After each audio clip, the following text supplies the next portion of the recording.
আসসালামু আলাইকুম রহমতুল্লাহ। আশা করি সবাই ভালো আছেন। তো আজকে হচ্ছে আমাদের ইংরেজি লিটারেচারের দ্বিতীয় ভিডিও। পূর্বের ভিডিওতে আমরা শিখেছি বিভিন্ন যে লিটারেরি টার্মসগুলো সেগুলো। তো আজকের ভিডিওতে আমরা ইংরেজি লিটারেচার কীভাবে আসলো সেই ইতিহাস এবং সেই সাথে আমরা বাংলা যেটাকে বলি হচ্ছে সাহিত্যের যুগবিভাগ, এই যুগবিভাগটা সম্পর্কে জানবো। প্রত্যেকটা যুগবিভাগ কোন সাল থেকে শুরু হয়ে কোন সালে গিয়ে শেষ হয়েছে এটা জানবো, এবং এটা আমি হিস্ট্রি দিয়ে বলার চেষ্টা করব। এখানে আপনাদের একেবারে মুখস্থ হয়ে যাবে, মুখস্থ করা নিয়ে কোনো প্যারা নেই। এবং প্রত্যেকটা যে যুগবিভাগ, প্রত্যেকটা যে যুগ, তাদের যে বৈশিষ্ট্যগুলো আছে সেগুলো, এবং ওই যুগে কোন কোন লেখকরা আছে এই লেখকদেরকে আমরা মনে রাখার জন্য অনেকগুলো ছন্দ বা ট্রিক্স দিয়ে মনে রাখবো। তো আজকের ভিডিওটা আসলে অনেক অনেক অনেক গুরুত্বপূর্ণ আপনাদের জন্য। চলুন আমরা শুরু করি। তো মোটামুটি এই যদিও তিনটার কথা বলা আছে, আমরা বিয়ল্পের কথা বলে রেখেছি 2 নম্বরে।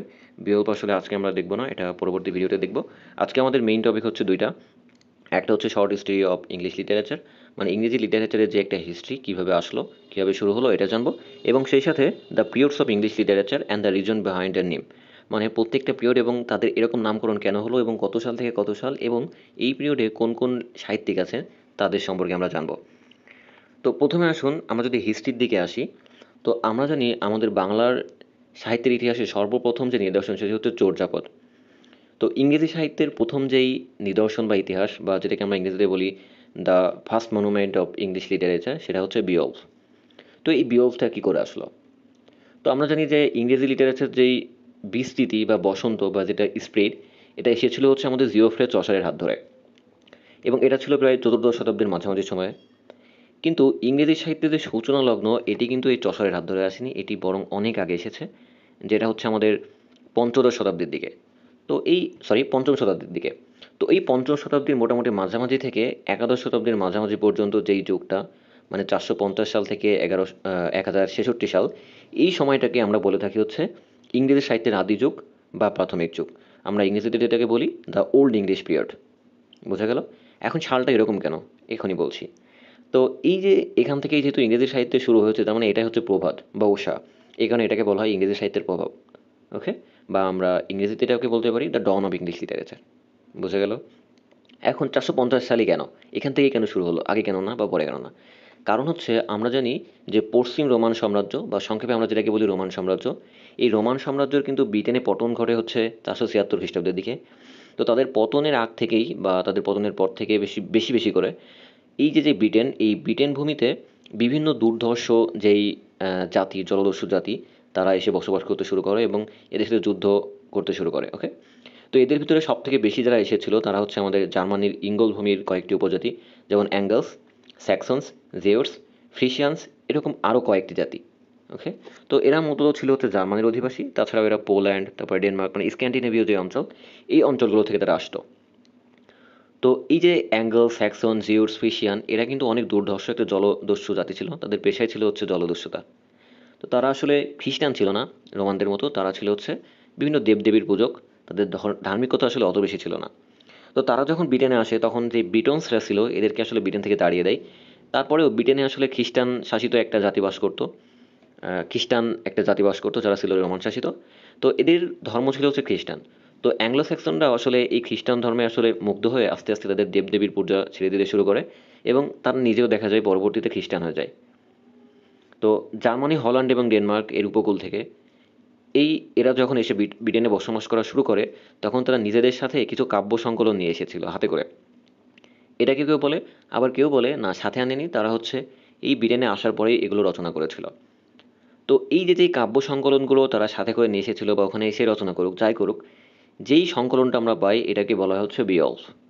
এবং এই বিয়ল্পই হচ্ছে ইংরেজি সাহিত্যের প্রথম আদি নিদর্শন বা the first monument of English literature. তো এটি যেহেতু এই অ্যাংলো স্যাক্সনদের হাত ধরে এসেছে, বা অ্যাঙ্গেলস বা স্যাক্সন জাতি, এই দুটাকে একসাথে আমরা বলছি অ্যাংলো স্যাক্সন। ওকে, তো এদের হাত ধরে এসেছে এবং এরা মোটামুটি 450-এর দিকে, বা রোমান সাম্রাজ্যের পতন হবে হবে 476-এর দিকে, এই সময় এসেছে। এই কারণে আসলে ইংরেজি সাহিত্যের যেই আদি যুগ এটা শুরু হয় 450 থেকে। বোঝা গেল? এখন 1066 সালে শেষ কেন? কারণ এই সময়ে মোটামুটি অ্যাঙ্গলসরা পরাজিত হয়ে যায়, সেখানে আমাদের নরমানরা চলে আসে। ওকে, অ্যাংলো নরমান শুরু হয় তখন থেকে, মানে যেটা মিডিল ইংলিশ পিরিয়ড বলি। এবার কথা হচ্ছে এই যে ওল্ড ইংলিশ পিরিয়ড, এটা যেহেতু আমাদের অ্যাংলো স্যাক্সনদের জাতি মূলত, এই দুইটা জাতি দিয়েই পরিচালিত হতো এই যুগটা, এই কারণে একে আমরা বলে থাকি অ্যাংলো স্যাক্সন পিরিয়ড। ওকে, তো এই অ্যাংলো স্যাক্সন পিরিয়ডের এই ধারাবাহিকতায় মোটামুটি সপ্তম শতাব্দীর দিকে হচ্ছে আমরা ক্যাডেমন এবং সিনেউল্ফ নামক দুইটা সাহিত্যিকের আমরা বিভিন্ন রচনা পাই। তো আগে বলে রাখি যে এই যে অ্যাংলো স্যাক্সন যুগের যে সাহিত্যগুলো, এই সাহিত্যগুলোর বৈশিষ্ট্য ছিল হচ্ছে এদের কোনো সাহিত্যিকের নাম আমরা পেতাম না। দেখা যেত আমরা অনেক সাহিত্য পেয়েছি, কিন্তু তার যে কে লিখেছে, কে নাম পেয়েছে, এটা আমরা পেতাম না। ফর এক্সাম্পল, আমরা চর্যাপদের কিন্তু অনেকগুলো লেখক পেয়েছি, কিন্তু এই বিওলফের কিন্তু কোনো নির্দিষ্ট লেখক আমরা পাইনি। ওকে, তো এর মোটামুটি প্রায় সপ্তম শতাব্দীর দিকে আমরা দুইজন লেখকের নাম পাই, যার একজন ছিল হচ্ছে কেডমন আর একজন হচ্ছে সিনেও বা সাইনেওল বলে কেউ কেউ। তো এই ক্যাডমনকে বলা হয় দ্য আর্লিয়েস্ট পয়েট অথবা first known poet of English literature. মানে এটা ইংরেজি সাহিত্যের একদম আদিকবি যদি কাউকে বলি তাহলে সেটা হচ্ছে ক্যাডমন। তো তাকে father of English sacred song, মানে ইংরেজির যেই আধ্যাত্মিক যেই সংগুলো, গানগুলো, এগুলোর ফাদার বলা হয় বা পিতা বলা হয় কিন্তু এই ক্যাডমনকে। আর আমরা যে বাংলা সাহিত্যের আদিকবি ধরা হয় হচ্ছে লুই পাকে। যখন আমরা বাংলা সাহিত্য নিয়ে পড়বো তখন এটা পড়বো। তো এই সপ্তম শতাব্দীর পরে মোটামুটি নবম শতাব্দীর শেষ দিকে যখন আমরা আসি 871 সালের দিকে, তখন আমরা কিং আলফ্রেড দ্য গ্রেটের নাম জানি। তো এই কিং আলফ্রেড দ্য গ্রেট হচ্ছে তখন 1871 সাল থেকে ইংল্যান্ডের রাজা হন, এবং তিনি প্রায় 871 থেকে 901 সাল পর্যন্ত কিন্তু ইংল্যান্ডে শাসন করেছেন। তো এই যে তার শাসনকাল 871 থেকে 901 সাল পর্যন্ত, এই সময়ে তিনি দ্য অ্যাংলো স্যাক্সন ক্রনিকল নামক একটা গদ্য কিন্তু সংকলন করেছিলেন। গদ্যকে আমরা ইংরেজিতে বলি প্রজ। ওকে, তো এই কারণে আমরা তাকে বলে থাকি হচ্ছে দ্য ফাদার অফ ইংলিশ প্রস, কারণ তিনি যে অ্যাংলো স্যাক্সন ক্রনিকল নামক প্রসটা সংকলন করেছিলেন, এটি হচ্ছে আসলে আমাদের ইংরেজি গদ্যের আদি নিদর্শন, মানে ফার্স্ট মনোপেন্ট অফ ইংলিশ প্রস।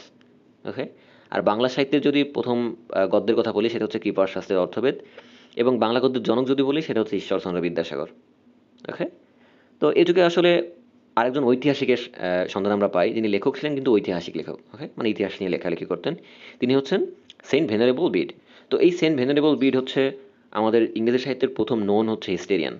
তো first historian in English language তাকে বলা হয়, এবং তার যেই সাহিত্য অবদান হিস্ট্রিয়ান হিসেবে, এই কারণে এই সাহিত্য অবদানের জন্য তাকে আমরা বলে থাকি হচ্ছে ফাদার অফ সার্চ। কারণ তখন হচ্ছে যে কোনো শিক্ষার কেন্দ্র ছিল হচ্ছে সার্চগুলো, এই কারণে বলা হয় ফাদার অফ সার্চ, এবং তাকে কেউ কেউ ফাদার অফ লার্নিং উপাধিতে ভূষিত করে। আর বাংলা সাহিত্যের প্রথম ইতিহাস গ্রন্থ আমরা জানি যে দীনেশ চন্দ্র সেনের বঙ্গভাষা ও সাহিত্য। ওকে, তো এটি ছিল মোটামুটি হচ্ছে আমাদের যে আদিম যুগ থেকে কি করে আমাদের সাহিত্য আসলো, বোঝা গেল? তো মোটামুটি আমি এই হিস্ট্রি পর্যন্ত নিয়ে এসেছি। এখন কথা হচ্ছে বিওলফ নিয়ে আমি বললাম। তো এই বিওলফ বাদেও কিন্তু এই যে আদি যুগ, দ্য ওল্ড ইংলিশ পিরিয়ড বা অ্যাংলো স্যাক্সন পিরিয়ড, এখানে আরেকটা আমরা বই পাই যেটাকে আমরা বলি এক্সেটার বুক, এবং এটি সংগ্রহ করেছিলেন হচ্ছে বিশপ লিওফ্রিক। তো এই যে এক্সেটার বুক, এখানে 7টি কবিতা পাওয়া যায়। যদিও আমি বলেছিলাম এই যুগের সাহিত্যের বৈশিষ্ট্য হচ্ছে আমরা সাহিত্যিকদের নাম পেতাম না, তো এখানে আসলে নাম পাওয়া যায়নি। তবে 7টা কবিতা যেটা পেয়েছিলাম আমরা সেটা হচ্ছে Deor, Wulf and Eadwacer, the wife's lament, the husband's message, the ruin, the wanderer, the seafarer. Okay, তো এই যে অ্যাংলো স্যাক্সন পিরিয়ড, এই অ্যাংলো স্যাক্সনের পিরিয়ডের পর থেকে আস্তে আস্তে আমাদের যে ইংরেজি সাহিত্য, এটি আসলে রোমান ভাষা, তারপরে ল্যাটিন ভাষা, এইসব ভাষা থেকে শব্দ এবং সাহিত্য ধার করে করে বর্তমানে কিন্তু অনেক এনরিচড হয়ে গেছে। তো এই অ্যাংলো স্যাক্সন পিরিয়ড বা দ্য ওল্ড ইংলিশ পিরিয়ড, এই পিরিয়ডটা পার করার পরে প্রায় 6টি যুগ বা 6টি পিরিয়ড পার করে করে করে বর্তমান পর্যায়ে দ্য পোস্ট মডার্ন পিরিয়ড যেটা চলছে বর্তমানে, এই পর্যায়ে কিন্তু ইংরেজি সাহিত্য এসেছে। তাহলে মাঝখানে যে 6টি, এই 6টি কোন কোন পিরিয়ড সেটা এখন আমরা জানবো। তো ইংরেজি সাহিত্যের যে যুগবিভাগ, এই যুগবিভাগ মোটামুটি ওই ওল্ড ইংলিশ পিরিয়ড এবং পোস্ট মডার্ন পিরিয়ড এটি ধরে মোটামুটি 8 ভাগে ভাগ করা হয়। যদিও এটা নিয়ে আসলে অনেক মতভেদ আছে। তো আমরা যেটা গ্রহণ করি মেইনলি সেটা হচ্ছে এম এ সাবরামের। তো এম এ সাবরাম আসলে 8টি ভাগে ভাগ করেছিলেন, যেটা আমরা অলরেডি একটা বলে ফেলেছি, সেটা হচ্ছে দ্য ওল্ড ইংলিশ পিরিয়ড, মানে ইংরেজি সাহিত্য যখন শুরু 450 সাল, এই 450 সাল থেকে 1066 পর্যন্ত। ওকে, বা যেহেতু এই সময় অ্যাংলো স্যাক্সন জাতির প্রভাব ছিল, এই কারণে আমরা অ্যাংলো স্যাক্সন পিরিয়ডও বলে থাকি। দ্বিতীয় পিরিয়ড তিনি যেটি নামকরণ করেছিলেন সেটি হচ্ছে মিডল ইংলিশ পিরিয়ড। এটি হচ্ছে মোটামুটি 1066 থেকে 1500 সাল পর্যন্ত। সালটা এমন কেন একটু পরে বলছি নামকরণের সময়। ওকে, তো এটাকে মোটামুটি আমরা 3 ভাগে ভাগ করি।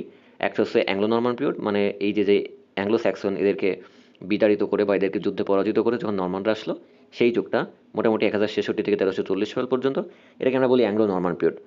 ওকে, আর তারপর হচ্ছে এইজ অফ চসার, যাকে আমরা ইংরেজি সাহিত্যের ধূমকেতুও বলে থাকি। তো এই এইজ অফ চসার হচ্ছে 1340 থেকে মোটামুটি 1400 সাল পর্যন্ত, প্রায় 60 বছর তিনি রাজত্ব করেছেন। এবং এই চসারের পরে আসলে দেখা যায় অনেক যুগ পর্যন্ত উল্লেখযোগ্য কোনো সাহিত্যিক নিদর্শন আমরা পাই না। এই কারণে এই পরের যুগটাকে আমরা বলে থাকি হচ্ছে দ্য ব্যাড এজ অথবা দ্য ডার্ক এজ। এটা হচ্ছে 1400 থেকে মোটামুটি 1485 সাল পর্যন্ত। বোঝা গেল? তো এই যে মিডল ইংলিশ পিরিয়ড, এখানে যে 3টি আবার উপযুগ বা সাব পিরিয়ড আমরা পেলাম, এটাকে মনে রাখার জন্য আমরা এনসিডি মনে রাখতে পারি। এনসিডি, এন মানে নর্মান পিরিয়ড বা এক কথায় অ্যাংলো নর্মান পিরিয়ড, সি মানে এইজ অফ চসার, আর ডি মানে তো ডার্ক এজ অথবা দ্য ব্যাড এজ আমরা বলতে পারি। আর তৃতীয় যে পিরিয়ডে এই এম.এস আব্রাহাম ভাগ করেছিলেন সেটি হচ্ছে দ্য রেনেসাঁস পিরিয়ড। আর রেনেসাঁস সম্পর্কে আমরা ছোটোবেলায়ও পড়েছি, আজকে অল্প একটু জানবো, আর যখন হিস্ট্রি নিয়ে আমি বলবো তখন ডিটেলস রেনেসাঁস নিয়ে বলবো। তো এই রেনেসাঁস পিরিয়ড মোটামুটি 1500 থেকে 1660, মানে 160 বছর পর্যন্ত চলেছিল। তো এই রেনেসাঁস পিরিয়ডের পূর্বের যেই যুগ, এটাকে আমরা বলে থাকি the preparation of Renaissance. The preparation of রেনেসাঁসের পর থেকে মোটামুটি 1558 সাল থেকে মেইন হচ্ছে রেনেসাঁ যুগ শুরু হয়। তো এইখান থেকে শুরু করে আমরা মোটামুটি 4টি ভাগে হচ্ছে আমরা রেনেসাঁ পিরিয়ডকে ভাগ করতে পারি, যেটাকে আমরা এলো জ্যাকব কাকু পাড়াই এটা দিয়ে মনে রাখতে পারি। এলো জ্যাকব কাকু এতটুকু দিয়ে, আর পরে দিয়ে আমি বললাম দ্য প্রিপারেশন অফ রেনেসাঁস, আর পাড়াই দিয়ে আসলে পুরিটানিস বোঝায়, যেটা হচ্ছে আসলে অন্য পিরিয়ডগুলো মিলিত হয়। ওকে, তাহলে দ্য প্রিপারেশন হচ্ছে 1500 থেকে 1558 পর্যন্ত। এই 8-9 সালের পর থেকে মোটামুটি আমাদের রেনেসাঁ শুরু হয় বলা যায়, যেটি হচ্ছে এলিজাবেথান পিরিয়ড এলো দিয়ে, জ্যাকোবিয়ানেস, ক্যারোলিনেস আর হচ্ছে কমনওয়েলথেস। ওকে, তো এটা আমরা হচ্ছে এলো জ্যাকব কাকু দিয়ে মনে রাখি। তো এলিজাবেথেস হচ্ছে মোটামুটি 1558 থেকে 1603 পর্যন্ত, জ্যাকোবিয়ানেস হচ্ছে 1603 থেকে 1625, ক্যারোলিনেস হচ্ছে 1625 থেকে 1649, এবং কমনওয়েলথেস হচ্ছে 49 থেকে 1660 পর্যন্ত। এজগুলো কেন এরকম, কেন এত সাল থেকে, সেগুলো আমি একদম ক্লিয়ার করে আপনাদের বলে দেবো। আর অনেকে বলে থাকে পুরিটানেস, পুরিটানেস হচ্ছে মূলত মূলত 1620 থেকে 1660, তার মানে এদের মাঝখানেরই একটা এজ হচ্ছে পুরিটানেস। ওকে, আর এই সময়টাতে এই যে আমাদের যে দ্য রেনেসাঁস পিরিয়ড, এই রেনেসাঁস পিরিয়ডে কিন্তু আবির্ভাব করেছিল শেক্সপিয়রের। এই কারণে শেক্সপিয়রের যে জন্ম, মানে যেই বিস্তৃতি মোটামুটি 1590 থেকে 1616 পর্যন্ত, এই সময়টাকে কিন্তু অনেকে বলে থাকেন দ্য ইজ অফ শেক্সপিয়র বা শেক্সপিয়ারিয়ান এজ। ওকে, এটা মনে রাখবেন। তো রেনেসাঁর পরে যেই যুগ আমাদের আসে সেটি হচ্ছে আমাদের দ্য নিও ক্লাসিক্যাল পিরিয়ড, যেটা হচ্ছে মোটামুটি 1660 থেকে 1798 সাল পর্যন্ত চলেছিল। এবং এই যুগের যে সাহিত্যিকরা এরা আসলে রাজ করেছিল, এই কারণে এদের যে উপযোগ, এই উপযোগগুলো আমরা রাজ দিয়ে মনে রাখতে পারি। রাজ মানে দ্য রিস্টোরেশন পিরিয়ড, যেটা 1660 থেকে 1700 পর্যন্ত, দ্য অগাস্টান এজ অথবা দ্য ইজ অফ পোপ, যেটা 1600 থেকে 1745, are the is of sensitivity বা যেটি আমরা মনে রাখি দ্য ইজ অফ জনসন, যেটা হচ্ছে 1745 থেকে মোটামুটি 1785 বা মতান্তরে 1798। তো 98টা বেশি অ্যাকসেপ্টেবল। এবং এই যে নিও ক্লাসিক্যাল পিরিয়ড, নিও ক্লাসিক্যাল পিরিয়ডের পরে আসে হচ্ছে রোমান্টিক পিরিয়ড, যেটা 1798 থেকে 1832 সাল পর্যন্ত। তারপরে আসে দ্য ভিক্টোরিয়ান এজ, যখন রানী ভিক্টোরিয়া শাসনে আসলেন। তো এই ভিক্টোরিয়ান এজ মোটামুটি 1832 থেকে 1901 সাল পর্যন্ত, এবং এটাকে আবার আমরা দুই ভাগে ভাগ করি। একটা হচ্ছে দ্য প্রি রেফালাইটস, বানানটা আমি ভুল লিখেছি, বানানটি আমি লিখে ফেলেছি দ্য রেফালেকটিক্স। ওকে, তো রেফালেকটিক্স এটা হচ্ছে রেফালাইটস, পরবর্তীতে আমরা শিখে যাবেন ইনশাল্লাহ। আর দ্বিতীয় যে সাব পিরিয়ড সেটি হচ্ছে অ্যাস্থেটিসিজম এবং ডিকেইডেন্স। এবং তারপরে 1901 থেকে 1939 সাল পর্যন্ত, এই সালটাকে আমরা বলে থাকি দ্য মডার্ন পিরিয়ড। তো এটাকে আবার দুই ভাগে ভাগ করতে পারি, একটা হচ্ছে আমাদের যেই সপ্তম এডওয়ার্ড, এই রাজা সপ্তম এডওয়ার্ডের রাজত্বকাল, এটি হচ্ছে 1901 থেকে 1910। আর একটা হচ্ছে জর্জিয়ান পিরিয়ড, মানে 1910 থেকে 1939, মানে যে সময়টা আমাদের পঞ্চম জর্জ ইংল্যান্ড রাজত্ব করেছিলেন। ওকে, আর বর্তমান যে যুগ চলছে 1939-এর পর থেকে, সেটি হচ্ছে দ্য পোস্ট মডার্ন পিরিয়ড। তো এই মোট হচ্ছে 8টি পিরিয়ড এবং তাদের হচ্ছে সাব পিরিয়ড। এখন মনে রাখার ক্ষেত্রে অনেকের কষ্ট হতে পারে যে এতগুলো কী করে মনে রাখবো। দেখুন, একটা সুন্দর ট্রিক দিয়ে সবাই এই ট্রিক দিয়ে মনে রাখে, সেটি হচ্ছে ওএমআর অ্যান্ড রোভি এমপি। এন মানে কি জানি আমরা, এন মানে অনেক সময় বলে থাকি অ্যান্ড, অ্যান্ডকে আমরা এখন পশ করে কি লিখে থাকি এন, এন মানে হচ্ছে আমরা অ্যান্ড বুঝি, তাই না, এখন পশ করে আমরা ইংরেজিতে লিখি। তো এই অ্যান্ড মানে ওএমআর এবং রবি নামে একজন এমপি আছে, সেগুলোর নাম বোঝা গেছে। মানে ওএমআর মানে কি, ওএমআর শিট, তাহলে ওএমআর অ্যান্ড রবি এমপি। ও মানে কি ওল্ড ইংলিশ পিরিয়ড, যেটা 450 থেকে 1066, এম মানে মিডল পিরিয়ড, আর মানে রেনেসাঁস পিরিয়ড, এন মানে নিও ক্লাসিক্যাল, আর ও মানে হচ্ছে রোমান্টিক পিরিয়ড, ভিআই মানে হচ্ছে ভিক্টোরিয়ান পিরিয়ড, এম মানে মডার্ন, আর হচ্ছে পি মানে পোস্ট মডার্ন। পোস্ট মডার্ন, ওকে, পোস্ট মডার্ন বলে ফেলেছি, মানে ডাক্তার তো ডাক্তারি ভাষায় বলতে হচ্ছে আর কি। তো আপনারা বুঝতে পেরেছেন আমি আশা করছি। তো এটা দিয়ে আপনারা এই 8টি যুগ মনে রাখতে পারেন, এবং প্রত্যেকটা সাব পিরিয়ড যেটা মানে উপযোগগুলো, এটা কী করে মনে রাখতে হয় সেটা তো আমরা যুগের সাথে বলে দিয়েছি টিক্স দিয়ে। ওকে, এবার আসি আমরা বিরত এই ভিডিওতে বলবো না, পরের ভিডিওতে বলবো এই যে পিরিয়ডগুলো, এই পিরিয়ডগুলোর কী করে নাম হলো এবং এত এত সাল থেকে কেন বিস্তৃত, এবং এই যে পিরিয়ডগুলো, এই পিরিয়ডের যে কবি বা সাহিত্যিকেরা কারা কারা ছিলেন, এটা আমরা জানবো। তো অ্যাংলো স্যাক্সন পিরিয়ডের নাম কেন অ্যাংলো স্যাক্সন সেটা বলে ফেলেছি, কারণ অ্যাংলো স্যাক্সনরা এই সময় রাজত্ব করেছিল মোটামুটি 450 থেকে 1066 পর্যন্ত। তো 1066 সালে নরমান্ডি ডিউক তথা পরবর্তীকালে যাকে আমরা দিগ্বিজয়ী আখ্যা দিয়েছিলাম, মানে সেই প্রথম উইলিয়াম, এই প্রথম উইলিয়ামের নেতৃত্বে প্রায় 1000-এর বেশি নরম্যান, ব্রেটন, ফ্লেমিশ এবং অন্য ফরাসি প্রদেশে যারা অধিবাসী ছিল, তারা একটা যৌথ বাহিনী গঠন করে আমাদের ইংল্যান্ড আক্রমণ করে, এবং ইংল্যান্ড আক্রমণ করে যেই অ্যাংলো স্যাক্সনরা ছিল তাদেরকে পরাজিত করে। পরাজিত করার পরে তারা 1066 থেকে মোটামুটি 1500 সাল পর্যন্ত কিন্তু ইংল্যান্ডে রাজত্ব করে। তো তাদের যে রাজত্বের পিরিয়ড 1066 থেকে 1500 সাল পর্যন্ত, এটিকে আমরা বলে থাকি দ্য মিডল ইংলিশ পিরিয়ড। বোঝা গেছে? তো তাদের এই সময়তে আসলে ইংরেজি ভাষা এবং সংস্কৃতি এক্ষেত্রে কিন্তু বিরাট একটা পরিবর্তন ঘটে যায়, এবং এই সময়ের প্রচলিত যে উপভাষাগুলো ছিল, এই উপভাষাকে কেন্দ্র করে আসলে আমাদের ইংরেজি যে স্ট্যান্ডার্ড সাহিত্য ভাষা বর্তমানে, এটি কিন্তু আস্তে আস্তে উত্থাপিত হয় বা রিভলিউশনের ভিতর দিয়ে যায়। ওকে, তো এই যে পিরিয়ড আমাদের মিডিল ইংলিশ পিরিয়ড, এটাকে আমরা তিন ভাগে ভাগ করতে পারি। একটা হচ্ছে মানে নর্মানরা যখনই অ্যাংলো স্যাক্সনদের পরাজিত করে তখন একটা পিরিয়ড, সেটি হচ্ছে মোটামুটি 1066 থেকে 1340 পর্যন্ত, এটাকে আমরা বলে থাকি অ্যাংলো নর্মান পিরিয়ড। তো এই যুগটা মোটামুটি ছিল। তারপরে এলো ধূমকেতুর মতো আমাদেরকে এইজ অফ চসার, মানে জিওফ্রে চসার যখন এলো, তিনি হচ্ছে মোটামুটি 1340 থেকে 1400 সাল পর্যন্ত মোটামুটি সাহিত্যের সর্বক্ষেত্রে রাজত্ব করে গিয়েছেন বলা যায়। ওকে। এবং তারপরে এলো হচ্ছে ব্যারেনেস, মানে ডার্ক এজ। তার মানে এই 1400 সালের পর থেকে মোটামুটি 1485 সাল পর্যন্ত আসলে উল্লেখযোগ্য কোনো সাহিত্যের নিদর্শন আমরা পাই না। তো এই উল্লেখযোগ্য সাহিত্যের কোনো নিদর্শন পাই না বলে এই এজটাকে আমরা বলে থাকি হচ্ছে দ্য ডার্ক এজ অথবা দ্য ব্যারেনেস। ওকে। তাহলে দ্য মিডিল ইংলিশ পিরিয়ডকে আমরা তিন ভাগে ভাগ করলাম। দ্য অ্যাংলো নর্মান পিরিয়ড, যখন অ্যাংলো নর্মানটা প্রথম এলো। তো এই হচ্ছে মোটামুটি তিনটি এজ। এবার আমরা পরের এই যে আসি। তো তার আগে একটা কথা বলে রাখি, এই যে যুগের যে বৈশিষ্ট্য, এই বৈশিষ্ট্য ছিল তারা হচ্ছে ধর্ম নিয়ে বেশি লিখতো, ভালোবাসা নিয়ে বেশি লিখতো, বীরত্ব মানে সিভলজি নিয়ে বেশি লিখতো, চার্চ মানে তাদের যে ধর্ম যেহেতু, তো সেটা হচ্ছে চার্চ কেন্দ্রিক ছিল, কারণ তারা বেশিরভাগই খ্রিস্টান এই কারণে। আর এদের অনুবাদটা বেশ প্রচলিত হয়ে গেছিলো এই সময়। আর হচ্ছে কোর্টলি লাভ, মানে শিষ্ট ভালোবাসা যেটাকে আমরা বলে থাকি বাংলায়, এই বিষয়ক রচনাগুলো কিন্তু এই সময় বেশি হয়েছিল। তো এই সময়ের যে গুরুত্বপূর্ণ সাহিত্যিক ছিল মোটামুটি 5 জনের মতো আমাদের মনে রাখা লাগবে, সেটাকে আমরা থমাস ক্লো দিয়ে মনে রাখতে পারি। ক্ল মানে কি? থাবা। তো এই থমাস ক্লো দিয়ে আমরা মনে রাখতে পারি। থমাস মানে হচ্ছে স্যার থমাস ম্যালোরি। ওকে, স্যার থমাস ম্যালোরি। তারপরে হচ্ছে সি, সি মানে হচ্ছে জিওফ্রে চসার। জিওফ্রে চসারকে ভুলে গেলে তো চলবেই না। তিনি মূলত এই মিডিল ইংলিশ যে পিরিয়ড, এটা রাজত্ব করেছেন বা প্রতিনিধিত্ব করেছে কিন্তু জিওফ্রে চসার। ওকে। তারপরে এল মানে হচ্ছে ল্যাংল্যান্ড, বা পূর্ণ নাম হচ্ছে উইলিয়াম ল্যাংল্যান্ড। এ হচ্ছে অ্যালিগিয়ারি, মানে দান্তে অ্যালিগিয়ারি বা দান্তে অ্যালিগিয়ারি বলি যাকে আমরা, এই দান্তে অ্যালিগিয়ারি। এবং ডবল ইউতে হচ্ছে জন উইকলিফ। ওকে। তো এই মোটামুটি 5 জন সাহিত্যিক থমাস ক্লোকে আমরা মনে রাখবো, এরা হচ্ছে মিডিল ইংলিশ পিরিয়ডের। তো মিডিল ইংলিশ পিরিয়ড মোটামুটি আমাদের শেষ। এবার আমরা আসবো দ্য রেনেসাঁস পিরিয়ড, যেটা মোটামুটি 1500 থেকে, মানে আমাদের যেই মিডিল ইংলিশ পিরিয়ডের শেষ, মানে নর্মানদের শেষ, এখান থেকে শুরু করে 1660, মানে প্রায় 160 বছর পর্যন্ত ছিল। এখন রেনেসা নিয়ে আমরা অলরেডি অল্প একটু পড়েছি সেই ক্লাস 9-10-এ। রেনেসা কী ছিল? রেনেসা মানে হচ্ছে নবজাগরণ, মানে সকল গোঁড়ামি, সকল যেই অন্ধবিশ্বাস, এইসব ছেড়ে যখন আমাদের মানবতাবাদটাই আমাদের কাছে প্রিয় হয়ে ওঠে, আমরা নতুনভাবে জাগ্রত হয়ে উঠি, নতুনভাবে আমাদের পুনর্জন্ম হয়, আমাদের রিজেনারেশন হয়, সেটাকে আমরা বলে থাকি হচ্ছে রেনেসাস। তো আমরা চসারের কথা জানি, জিওফ্রে চসার, এবং এই জিওফ্রে চসারের পরে কিন্তু আমাদের ব্যারেন এজ শুরু হয়েছিল বা ডার্ক এজ, যেটা আমরা মিডিল ইংলিশ পিরিয়ড দেখেছি। তো এই সময় দেখা যেত আসলে প্রতিভাবান কোনো সাহিত্যিক আসলে আবির্ভাব ঘটেনি, কারণ এই সময়টাতে চার্চ কেন্দ্রিক বা আমাদের যেই ফাদার কেন্দ্রিক, মানে ধর্মকেন্দ্রিক যে গোঁড়ামি, এগুলো অনেক বেড়ে গিয়েছিল। মানুষে মানুষে খুনাখুতি, হানাহানি, এই বিষয়গুলো অনেক প্রচলিত হয়ে গিয়েছিল। তো মানবতাবাদ যে জিনিসটা, এই জিনিসটা আসলে উঠে গিয়েছিল। তো এই কারণে প্রায় 1500, 1600, 1700, এই যে 3টা শতাব্দী, এই 3টা শতাব্দী ধরে কিন্তু বেশ কয়েকটি ধর্ম সংস্কার, তারপরে সমাজ সংস্কার আন্দোলন সংগঠিত হয়েছিল। বিশেষ করে 1500 শতাব্দীর দ্বিতীয়ার্ধে কিন্তু রেনেসাঁ আন্দোলন প্রায় পুরোপুরি ব্রিটেন থেকে সারা বিশ্বে ছড়িয়ে পড়ে। তো এই সময় আমাদের যেই জ্ঞান বিজ্ঞান, তারপরে সাহিত্য, ধর্মচর্চা, এসব ক্ষেত্রে কিন্তু একটা বৈপ্লবিক পরিবর্তন কিন্তু সাধিত হয়। তো মূলত এই যে কনস্টান্টিনোপলের যখন আমাদের পতন হয়, আমরা বলবো ইতিহাসটা।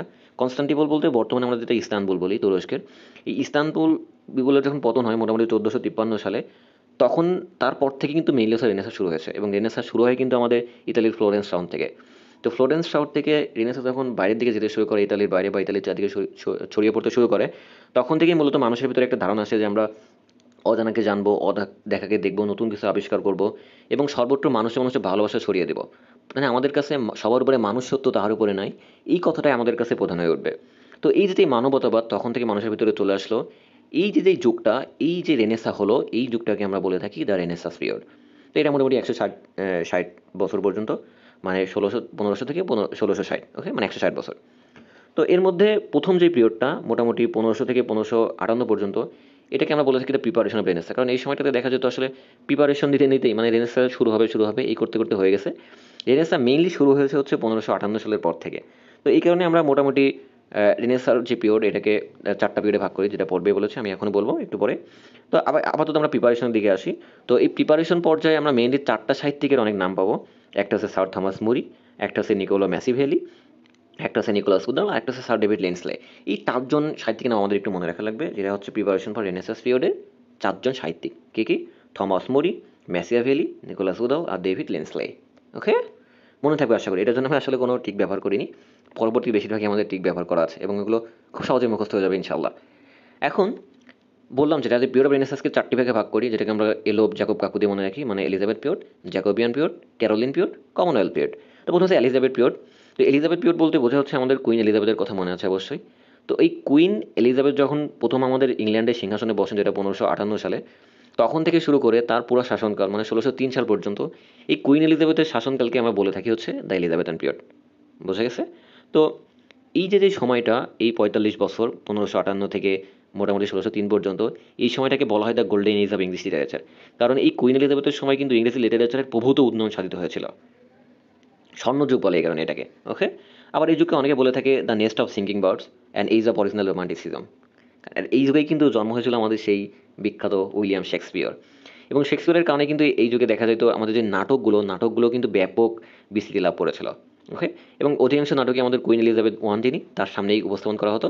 আর প্রথম মঞ্চস্থ নাটক কি, এটা অনেক সময় প্রশ্ন এসে থাকে, সেটা হচ্ছে গর্বডাক। এটা মনে রাখবেন। ওকে, প্রথম মঞ্চস্থ নাটক হচ্ছে গর্বডাক। আর কুইন এলিজাবেথ সম্পর্কে একটা মজাদার তথ্য আছে, আমি এমনি দিয়ে রেখেছি, সেটা হচ্ছে ওনাকে বলা হয় কিন্তু ভার্জিন কুইন অফ ইংল্যান্ড। কেন? কারণ উনি কোনোদিন বিয়ে করেননি। ওকে, তো ওনাকে একবার জিজ্ঞাসা করা হয়েছিল যে আপনি বিয়ে কেন করছেন না, তো উনি উত্তর দিয়েছিলেন এইভাবে যে আমি অলরেডি বিয়ে করে ফেলেছি, সেটা হচ্ছে ইংল্যান্ডই হচ্ছে আমার স্বামী, সেটা আমি নতুন করে আর বিয়ে করবো না। ওকে, আর এই যুগে যে নাটকগুলো ছিল তার বেশিরভাগই ছিল মূলত হলো এলিজাবেথ ট্র্যাজেডির অন্তর্গত। তো এলিজাবেথ ট্র্যাজেডি যে নাটকগুলো ছিল, এই নাটকগুলোর মেইন যে সেন্টার ছিল, মানে যেই মূল বক্তব্য ছিল, সেটা হচ্ছে রিভেন্স, মানে প্রতিশোধ। বোঝা গেছে? এখন এই যুগে সাহিত্যিক কারা ছিল? এই যুগে সাহিত্যিকদের কথা বলতে গেলে প্রথম যেটা নাম আসবে সেটা হচ্ছে ইউনিভার্সিটি ওয়েটস। এবং খুবই গুরুত্বপূর্ণ একটা টপিক এবং মজাদার। ইউনিভার্সিটি ওয়েট হচ্ছে 7 জন যুবক। তো এই যুবকরা ছিলেন মোটামুটি কিছু নাট্যকার, কিছু পুস্তক রচয়িতা, কিছু কবি, এই টাইপের কয়েকজন লোকজন। তো এরা যে রানী এলিজাবেথের যে 45 বছরের শাসনকাল, এই সময় দুইটা যেই বড় বিশ্ববিদ্যালয়, এখনও যেই বিশ্ববিদ্যালয়ের নাম সবার মুখে মুখে, সবার যেটা স্বপ্ন এখানে যাওয়া, একটা হচ্ছে অক্সফোর্ড, একটা হচ্ছে কেমব্রিজ। তো এই অক্সফোর্ড আর কেমব্রিজের তিনজন করে মোট 6 জন ছাত্র এবং বাইরের একজন থমাস কিড।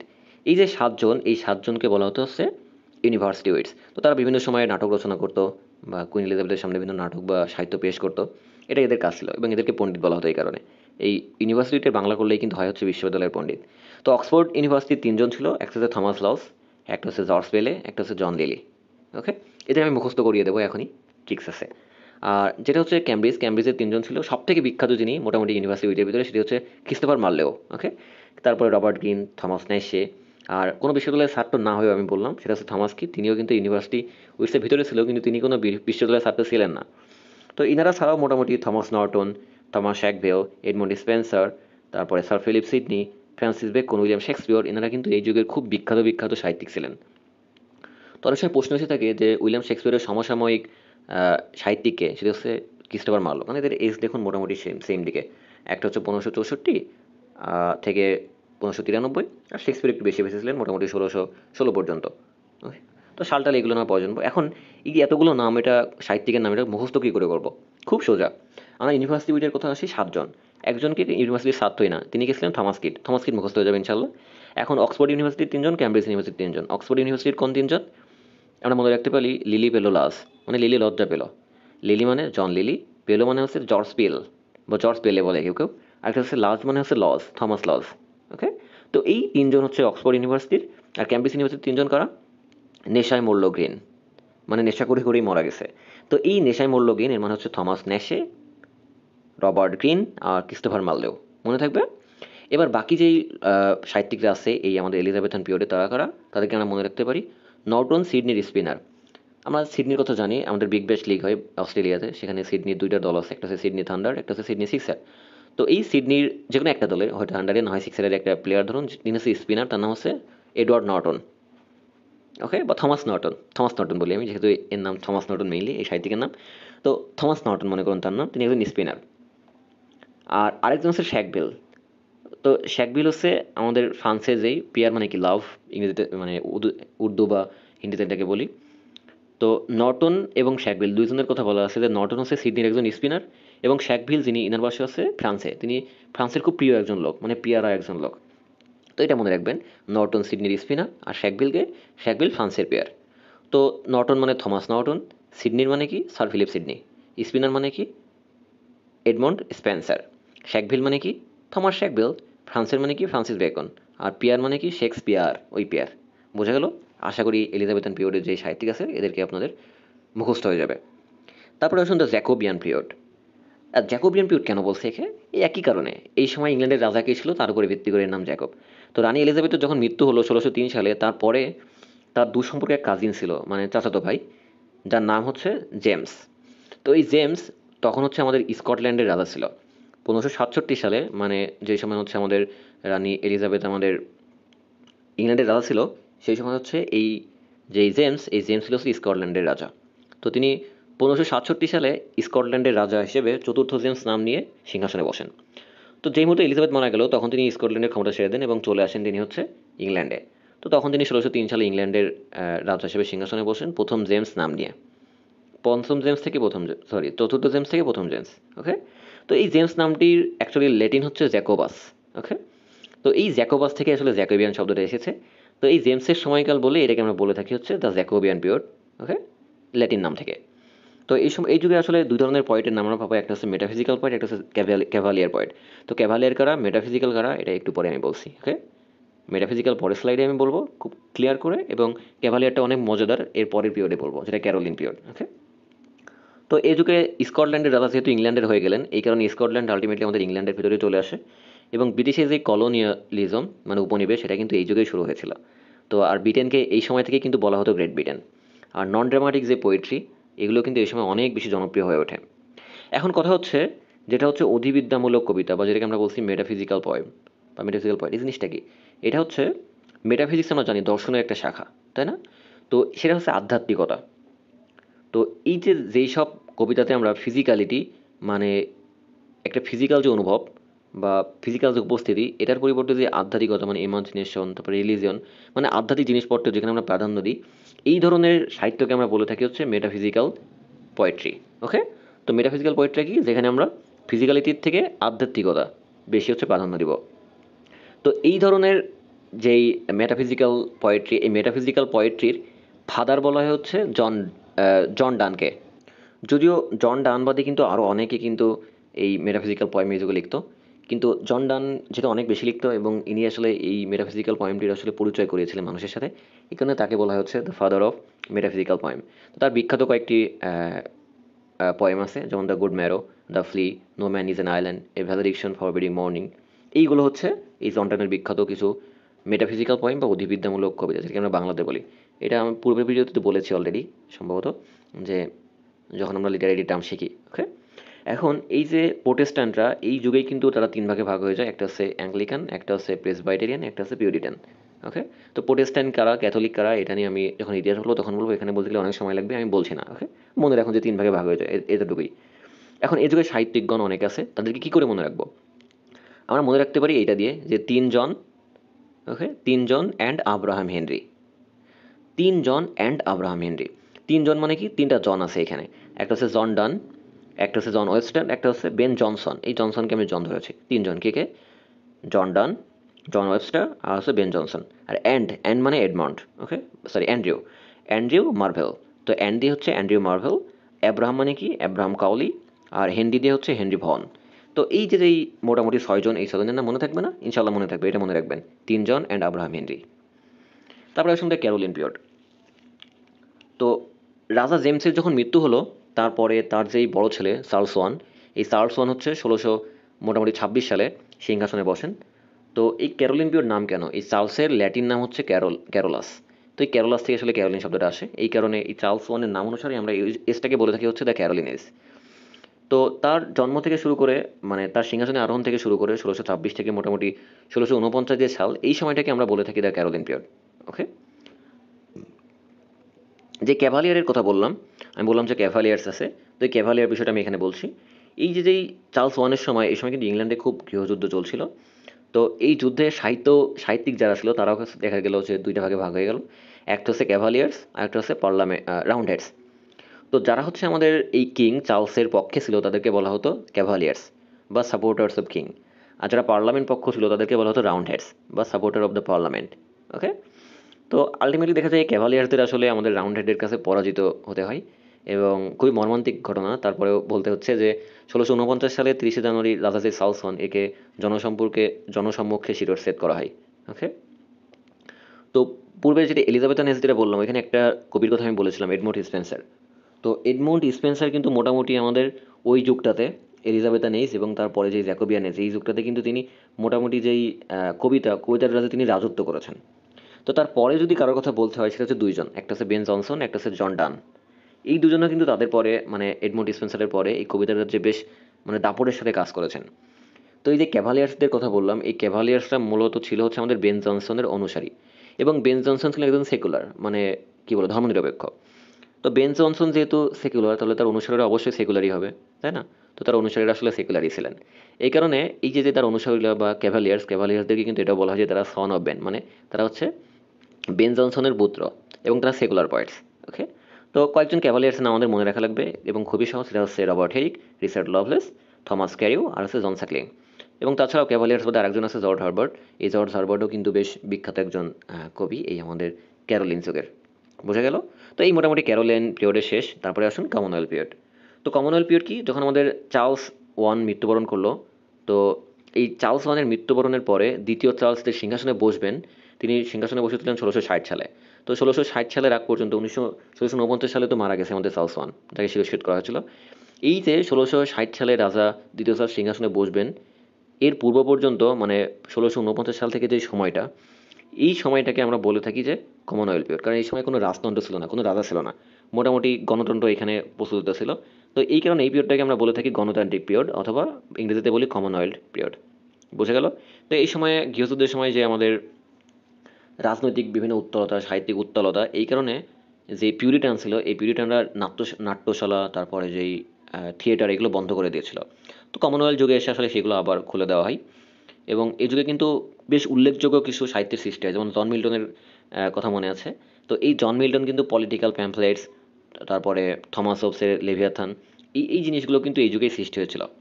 তো এই সময় রাজতন্ত্র থেকে মুক্তি লাভের জন্য জনগণকে বহু সংগ্রাম করতে হয়েছিল, এবং এই যে গণতন্ত্রের জন্য সংগ্রাম করেছিলেন, এই সংগ্রাম করেছিলেন হচ্ছে অলিভার ক্রমওয়েল নামক একজন ব্যক্তি, একজন রাজনীতিবিদ।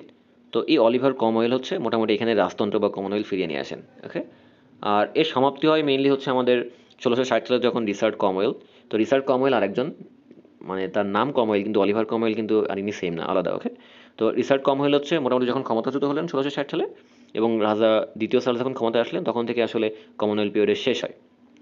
তো কমনওয়েলথ পিরিয়ডে আমরা মেইনলি দেখতে পাই যে মেটাফিজিক্যাল পয়েন্টই বেশি। তো এই মোটামুটি আমাদের যে মিডল ইংলিশ পিরিয়ড সেটা শেষ, এবার আসি আমরা নিও ক্লাসিক্যাল পিরিয়ড। এখন নিও ক্লাসিক্যাল পিরিয়ডকে আবার আমরা কয়েকটা পিরিয়ডে ভাগ করি। সেটা কি কি? একটা হচ্ছে দ্য রেস্টোরিয়েশন পিরিয়ড, তারপরে কি, তারপরে হচ্ছে আমাদের দ্য অগাস্টান পিরিয়ড, তারপর হচ্ছে দ্য এজ অফ সেন্সিটিভিটি, তিনটা পিরিয়ড। ওকে, তো নিও ক্লাসিক্যাল পিরিয়ডকে আমরা তিনটে ভাগে ভাগ করবো। আচ্ছা, এখানে একটা জিনিস আমি দিয়ে রেখেছি, এটা হচ্ছে আমাদের যেই কমনওয়েলথ পিরিয়ডের দুজন। ওকে, এখানে আবার নিউ ক্লাসিক্যাল পিরিয়ডের দুজন সাহিত্যিক মনে করেন না, থমাস হাউস এবং জেরেমি টেইলর। এটা হচ্ছে আমাদের যেই কমনওয়েলথ পিরিয়ডের দুজন বিখ্যাত সাহিত্যিক। ওকে, এখন আমরা নিউ ক্লাসিক্যাল পিরিয়ডে আসি। তো নিও বলতে আমরা কি জানি? নতুন, এনিথিং নিউ। ওকে, আর ক্লাসিক্যাল বলতে আসলে আমরা গ্রিক এবং রোমানের যে ধ্রুপদী সাহিত্য, এদেরকে বুঝে থাকি। তো নিও ক্লাসিক্যাল বলতে আমরা একবারে বাংলায় বলতে পারি যে নব্য ধ্রুপদী। ঠিক আছে? তো এই নিও ক্লাসিক্যালকে অনেকবার বলে থাকে সিরো ক্লাসিক্যাল এজ, কারণ এই যুগে আসলে সব কিছুই কৃত্রিমতা উপরে চলতো। বেশিরভাগই দেখা যেত মৌলিক সাহিত্য বাদ দিয়ে সবাই গ্রিক, রোমান, ধ্রুপদী, এই সব জায়গা থেকে কপি মেরে মেরে আমাদের এই যুগের যে সাহিত্যিক, তারা হচ্ছে সাহিত্য রচনা করতো। তো এই যুগের একটা স্লোগান ছিল খুব মজাদার, সেটি হচ্ছে আর্ট ফর হিউম্যানিটির sake, not for art sake. মানে শিল্প হচ্ছে মানবতার জন্য, শিল্প রচনার জন্য না। ওকে, তো এই যুগকে অনেকে বলে থাকেন দ্য এনলাইটেনমেন্ট পিরিয়ড, কারণ এই যুগে আসলে আবার সেই রাজতন্ত্রের দিকে আবার ফিরে আসে। তো চার্লস টু এর ক্ষমতা আসার পর থেকে দেখা গেল অনেক বেশি উন্নতি হচ্ছে আর কি, এই কারণে আসলে বলা হয়ে থাকে। আচ্ছা, তো নিও ক্লাসিক্যাল পিরিয়ডকে আমি বললাম তিন ভাগে ভাগ করি, একটা হচ্ছে দ্য রিস্টোরেশন পিরিয়ড, তারপরে অগাস্টাইন পিরিয়ড, তারপর হচ্ছে দ্য এজ অফ সেন্সিবিলিটি। তো দ্য রিস্টোরেশন পিরিয়ড হচ্ছে মোটামুটি 1660 থেকে 1700 সাল পর্যন্ত, মানে 40 বছর। তো আমি বললাম যে রিচার্ড কমওয়েলের মৃত্যুর পরে মোটামুটি গণতন্ত্রের সেটার মোটামুটি খতম হয়ে যায়, এবং আবার চার্লস টু ইনি হচ্ছে সিংহাসনে আসেন। তো তিনি আসার পরে ইংরেজি সাহিত্যের আবার মোটামুটি পুনরুদ্ধার হয়, আবার ইংরেজি সাহিত্যের পূর্বের সেই জোশ বা যেই বেগ সেটা ফিরে পায়। তো এই কারণে এটাকে বলা হয় দ্য রিস্টোরেশন পিরিয়ড। তো মোটামুটি চার্লস যে চার্লস দুই, ইনি মোটামুটি 60 বছরের মতো ক্ষমতায় ছিলেন। 60 বছর কি 40 বছর হচ্ছে, সরি আমি 60 বছর ভুল লিখেছি। ওকে, 40 বছর, 1660 থেকে 1700 সাল পর্যন্ত। তো এই সময়কালকে আমরা বলে থাকি দ্য রিস্টোরেশন পিরিয়ড। ওকে, তো এই যুগে আসলে জন মিল্টন খুবই গুরুত্বপূর্ণ ভূমিকা রেখেছিলেন বিভিন্ন রচনার ক্ষেত্রে, এই কারণে একে আমরা অনেকে বলে থাকি দ্য এজ অফ মিল্টন। আবার জন ড্রাইডেন এই যুগের প্রতিনিধিত্ব করেনি বলা যায়, কারণ জন মিল্টনের পরে যদি কারোর নাম বলতে হয় সেটি হচ্ছে জন ড্রাইডেন এই যুগের ক্ষেত্রে। তো এই কারণে এজ অফ ড্রাইডেনও বলা হয়। ওকে, আর এই যুগের প্রধান সাহিত্য ছিল হচ্ছে স্যাটায়ার, ওকে, বা স্যাটিরিক্যাল। তো স্যাটায়ারকে আমি পূর্ববর্তী ভিডিওতে বলেছি, আর বলছি না। আর এই যুগে ইংল্যান্ডে কিন্তু শিল্পায়নের বেশ শুরু হয়, ওকে। এই কারণে দেখা যায় শিল্পায়নের কারণে এখানে অনেক বেশি ছাপাখানা তৈরি হয়। তারপরে মত প্রকাশের স্বাধীনতা বেড়ে যায়, যেহেতু শিল্পায়ন হচ্ছে বিভিন্ন দিকে বিভিন্ন মত আসবে। আমাদের যেহেতু ছাপাখানা প্রকাশ হয়েছে, তাহলে মত প্রকাশের স্বাধীনতা বা নিউজ পেপার যেটা সেটা শুরু হবে, এটা স্বাভাবিক। এবং এই সময়ে কিন্তু মানে আমাদের যে রেস্টোরেশন পিরিয়ড, ইংল্যান্ডে দুটো পলিটিক্যাল পার্টি তৈরি হয়। একটা হচ্ছে যারা সরকারকে মানে সহায়তা করতো, যেটাকে আমরা বলি টরি, এটা এখনও আছে কিন্তু। আরেকটা আছে হুইগ, যেটা সরকার বিরোধী দল। তো এই যুগের বিখ্যাত কিছু সাহিত্যিক আছে, এদের নাম খুব সহজে আমরা মনে রাখতে পারবো এটা দিয়ে। বাটলারের বোন বাণী কেন মিল্টনের লগে দাঁড়ায়। মানে বাটলার একজন ব্যক্তির নাম, এই জস বাটলার না, যেটা ইংল্যান্ডের প্লেয়ার, ওকে। এটার নাম এমনি বাটলার, মনে রাখুন। তো এই বাটলারের একটা বোন আছে যার নাম হচ্ছে বাণী। তো এই বাটলারের বোন বাণী দেখা গেল মিল্টন নামে একটা ছেলে তার সাথে দাঁড়িয়ে আছে। এই কারণে কেউ একজন প্রশ্ন করেছে যে বাটলারের বোন বাণী কেন মিল্টনের লগে দাঁড়ায়, লগে মানে সাথে, ওকে। তো এই বাটলার মানে হচ্ছে স্যামুয়েল বাটলার। বোন মানে কি? অফরা বেইন। দেখুন একদম নিচেরটা, ওকে, আমি দাগ দিয়ে দেখাই। অফরা বেইন, এটা, ওকে। তারপরে বাণী মানে হচ্ছে জন বানিয়ান। কেন মানে হচ্ছে কংগ্রেভ। আর মিল্টন মানে হচ্ছে জন মিল্টন। আর লগে মানে হচ্ছে লক, জন লক। আর দাঁড়ায় মানে কি? ড্রাইডেন। তো এইভাবে মোটামুটি আমরা রিস্টোরেশন পিরিয়ডের যেই কপিগুলো আছে, সাহিত্যিক আছে, তাদেরকে মনে রাখতে পারি। দ্বিতীয় পিরিয়ড যেটা, সেটা আমাদের নিউ ক্লাসিক্যাল পিরিয়ডের অগাস্টান পিরিয়ড। অগাস্টান পিরিয়ডে কী হয়েছিল?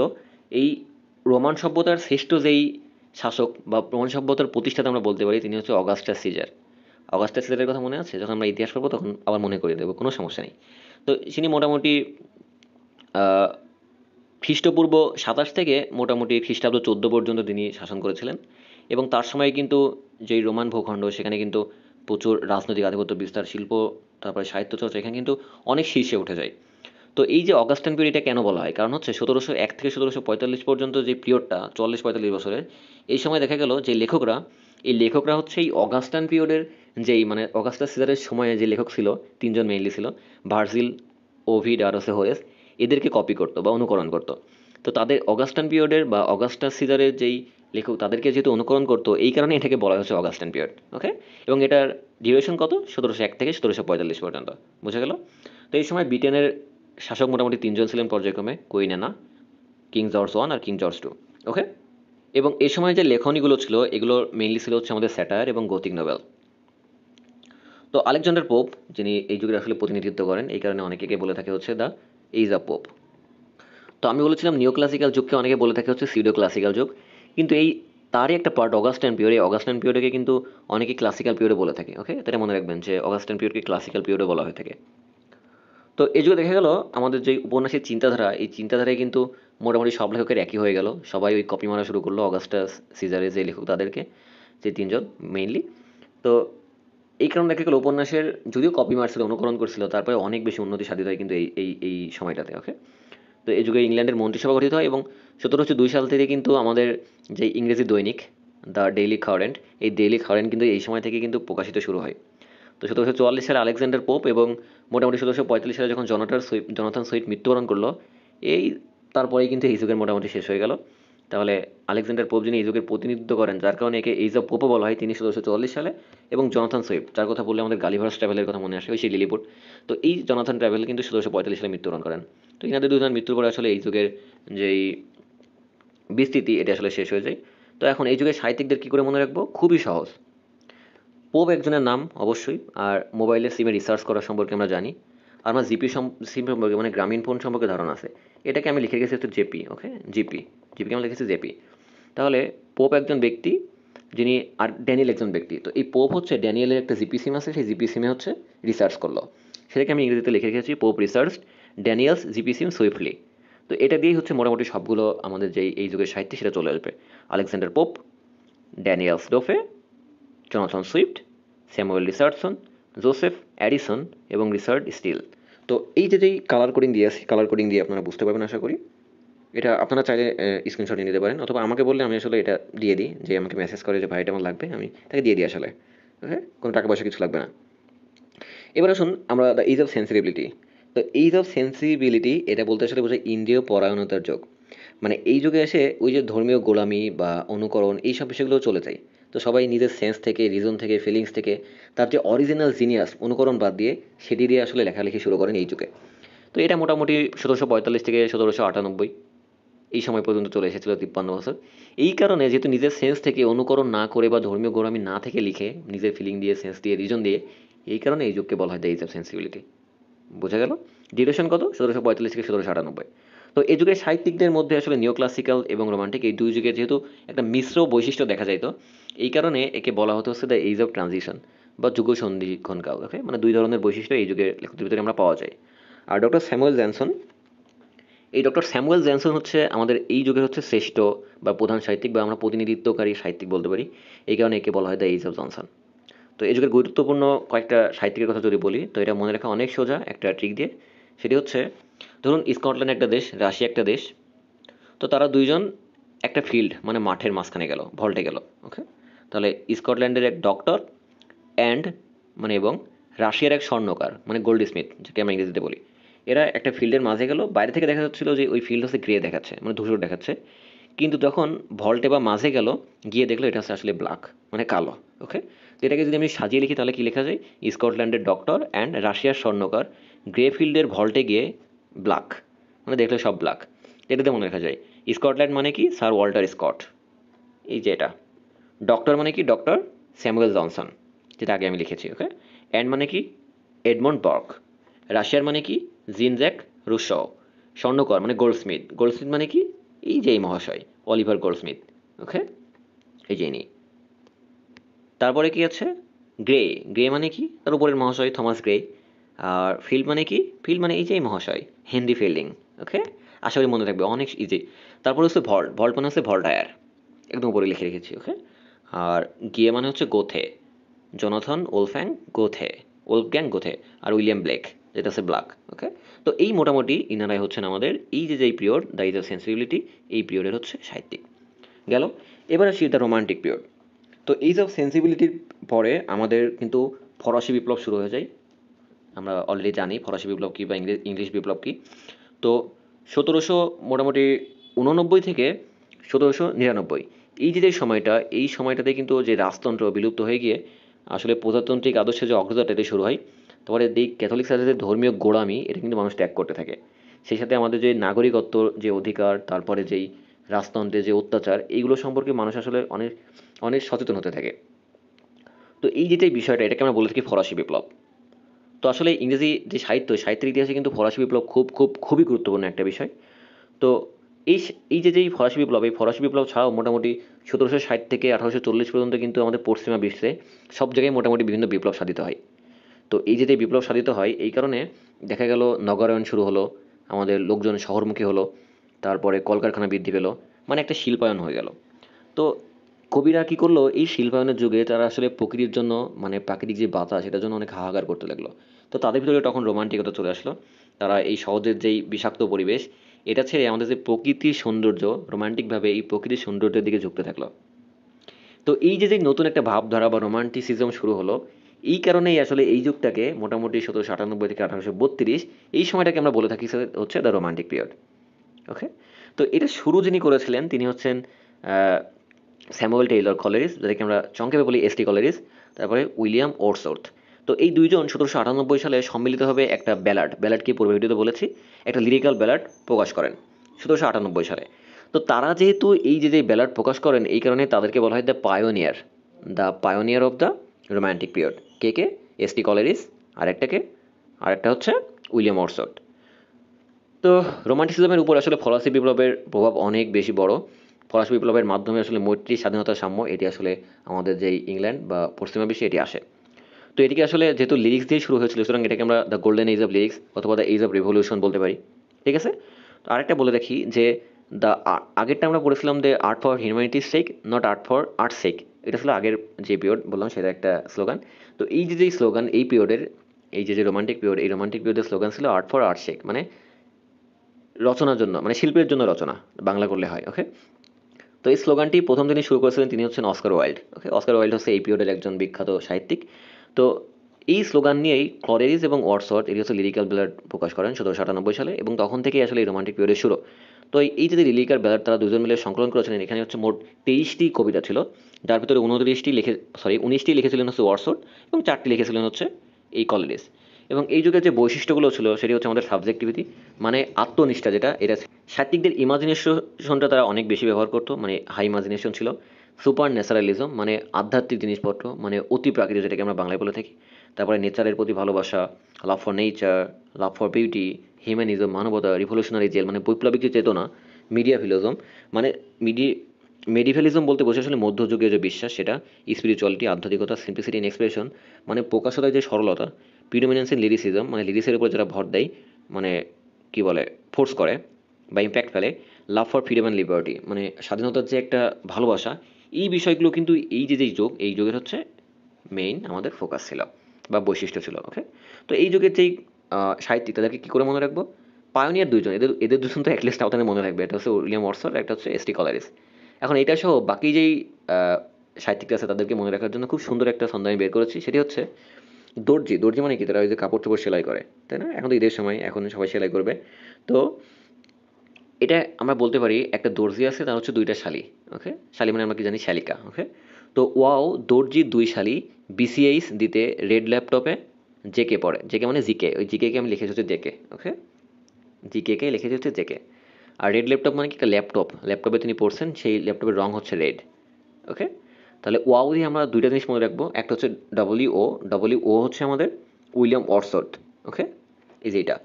আর তারপরে হচ্ছে ডব্লিউ দিয়ে আমার মনে রাখবো হচ্ছে উইলিয়াম হ্যাজলিট। ওকে, আশা করি মনে থাকবে, ইনশাআল্লাহ মনে থাকবে। আর দর্জি দিয়ে আসলে ডি কুইন্সি ডোরেজিও, এইটা দুইটা দিয়ে আমরা মনে রাখবো, Thomas De Quincey, Henry Louis Vivian Derozio. Okay, দর্জি দিয়ে এই দুইটা লেখকের নাম মনে রাখবো। আর দুই শালি, এখানে আমরা দুইটা শালি মনে রাখবো, একটা হচ্ছে ম্যারি শালি আর একটা হচ্ছে পার্সি বিসি শালি।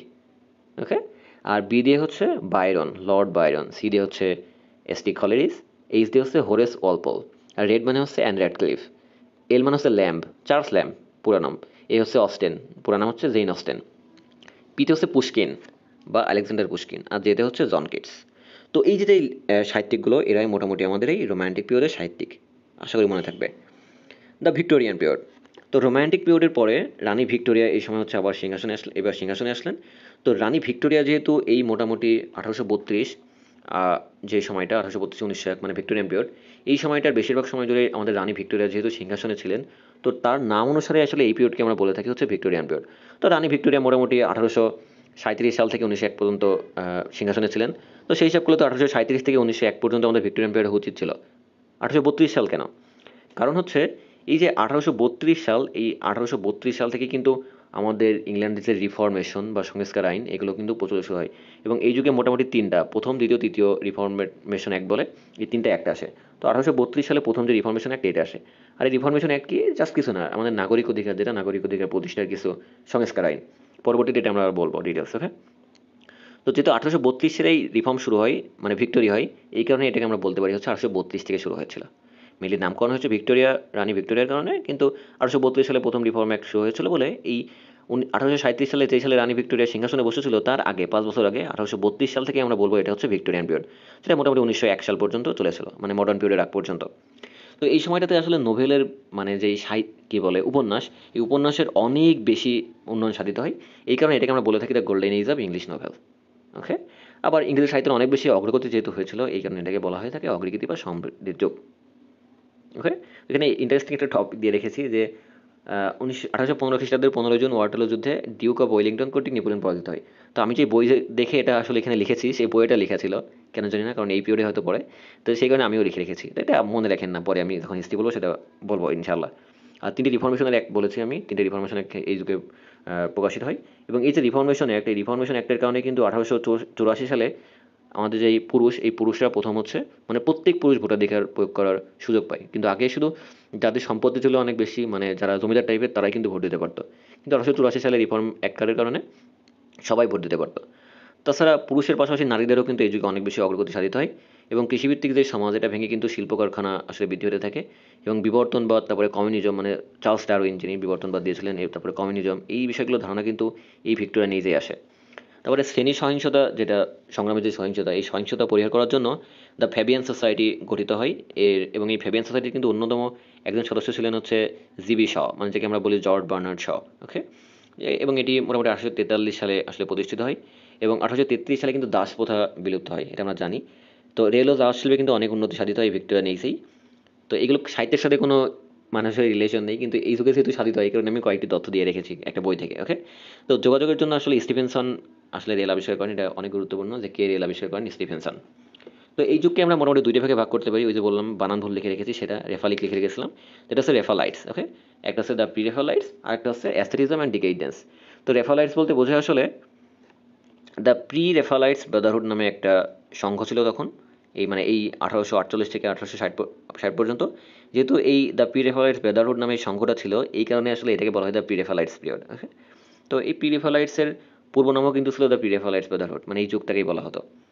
এবং এই যুগের বৈশিষ্ট্য ছিল মেইনলি হচ্ছে সিম্পলিসিটি, মানে একদম সাধারণ জিনিসপত্র, মানে সরলতা; সেন্সুয়াসনেস মানে সচেতনতা; সিম্বলিজম মানে প্রতীকী যে একটা ভাব; মিডিভালিজম, আগেও বলেছি মধ্যযুগীয় কারবার; ট্রুথফুলনেস মানে সত্যবাদিতা। এবং দ্বিতীয় যে পিরিয়ড মোটামুটি 1880 থেকে 1901 পর্যন্ত, এই যুগটাকে আমরা এই ভিক্টোরিয়ান পিরিয়ডের বলে থাকি হচ্ছে অ্যাস্থেটিজম অ্যান্ড হচ্ছে ডিকেইডেন্স, মানে হচ্ছে নান্দনিকতা এবং অবক্ষয়। তো ভিক্টোরিয়ান যুগের শেষ ভাগ যেটা মোটামুটি 1880 থেকে 1901 পর্যন্ত, এই যুগটাকে আমরা অ্যাস্থেটিজম অ্যান্ড ডিকেইডেন্স বলে থাকি। এবং এই যুগের স্লোগান ছিল আর্ট ফর আর্টস সেক, আগে যেটা ছিল। ওকে, তো এই যুগে মেইনলি কৃত্রিমতা বেড়ে যায়, মানে আর্টিফিশিয়ালিটি; সেন্সেশনালিজম মানে পড়ার ইন্ডিয়া পয়েন্টটা যেটা বেড়ে যায়; স্টেন্সনেস মানে অদ্ভুত জিনিসপত্র বেড়ে যায়; আর অহমিকা যে জিনিসটা, অহমিকাটা কিন্তু সাহিত্যে প্রবেশ করে এই অ্যাস্থেটিজম অ্যান্ড ডিকেইডেন্স যুগেই। ওকে, তো এই যুগের অনেক অনেক অনেক সাহিত্যিক, এবং তাদের মনে রাখার জন্য তিনটা জিনিস আমরা মনে রাখবো। একটা হচ্ছে এই যুগের প্রধান যেই তিনজন কবি ছিলেন তারা হচ্ছে ব্যাট দিয়ে মনে রাখবো, বিএটি। ওকে, একটা হচ্ছে টেনিসন, একটা ব্রাউনিং, একটা হচ্ছে Arnold. Okay, Alfred Tennyson, Robert Browning, Matthew Arnold, মানে বিএটি। বিতে ব্রাউনিং, এইতে হচ্ছে আর্নল্ড, টিতে হচ্ছে টেনিসন, এই তিনজন হচ্ছে মেইন। তাছাড়াও আরও অনেক অনেক অনেকে ছিলেন। তো বিখ্যাত কয়েকজন নাম আমি মনে রাখবো, সেটা হচ্ছে দুইটা ছন্দ। একটা হচ্ছে মনে রাখবেন দুই চার্লস এর দুই বোন, মানে চার্লস একজন আছে, একজন মানুষ আর কি। তো এই চার্লসের দুইটা বোন ছিল এবং তারা ব্রাউন। ব্রাউন বলতে আমাদের দেহের কালার বোঝাচ্ছি, যদি আমি রেসিস্ট না, মানে ছন্দের সুবিধার্থে আসলে আমি ব্রাউন শব্দটা লিখেছি, কেউ কিছু মাইন্ড করবেন না আশা করি। ব্রাউন মানে আমাদের যেই মানে ভারতীয় উপমহাদেশের যে গায়ের কালার আর কি, ব্রাউন বলে এটাকে। ওকে, তো চার্লসের দুই বোন দুইজনই হচ্ছে ব্রাউন, কিন্তু তারা হচ্ছে জামোস। ওকে, তাহলে এটা আমরা লিখতে পারি চার্লসের দুই বোন ব্রাউন বাট টুইন, মানে তারা হচ্ছে ব্রাউন কিন্তু তারা দুইজন হচ্ছে জামোস। তো দুই চার্লস মানে কি, চার্লস ডিকেন্স আর চার্লস রবার্ট ডারউইন, দুইজন চার্লস। ওই যে বললাম বিবর্তনবাদ এই যুগের একটা অন্যতম বৈশিষ্ট্য, সেটা দিয়েছিলেন কে, চার্লস রবার্ট ডারউইন। তো এই কারণে আসলে চার্লস ডারউইন। ওকে, তাহলে চার্লস ডিকেন্স, চার্লস ডারউইন, দুইজন চার্লস, দুইজন বোন, মানে হচ্ছে চার্লোট ব্রন্টে আর এমিলি ব্রন্টে, এরা আসলেই মনে হয় দুজন বোন। ওকে, আসলেই বাস্তবের পক্ষে এরা দুজন বোন ছিল। ওকে, তার মানে চার্লোট ব্রন্টে আর হচ্ছে এমিলি ব্রন্টে। তারপর হচ্ছে ব্রাউন। ব্রাউন মানে হচ্ছে এলিজাবেথ ব্যারেট ব্রাউনিং। বাট মানে হচ্ছে বাটলার, ওই জর্জ বাটলার না, এটা হচ্ছে স্যামুয়েল বাটলার। ওকে, আর টোয়েন মানে হচ্ছে মার্ক টোয়েন।